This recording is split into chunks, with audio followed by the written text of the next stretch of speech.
There is a saying in horse racing that goes, no shoe, no horse.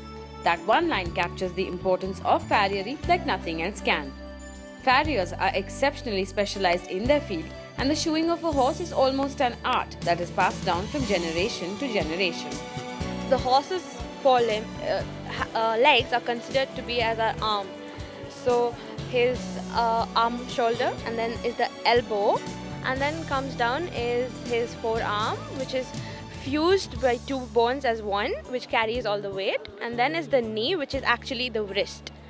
Okay, and then comes the hand, with where we have five, they just have one, and they walk in one digit.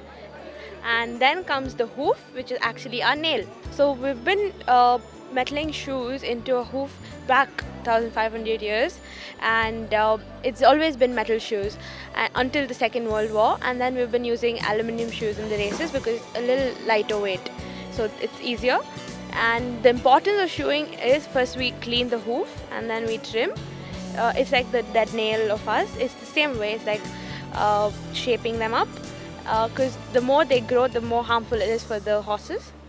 And so we trim them, and then we keep the shoe. So when we keep the shoe, we actually balance the whole heel.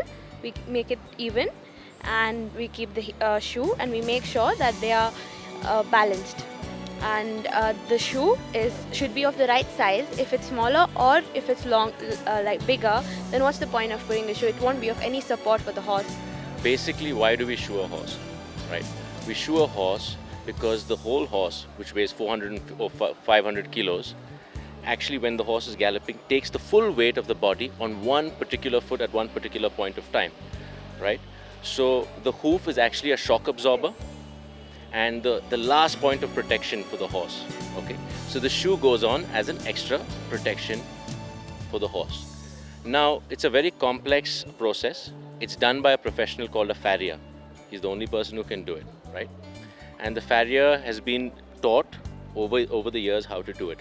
And you need to balance a hoof correctly. It's the most important part because you get a lot of other problems related to the horse, right starting with the shoe. There is a saying in racing, no hoof, no horse.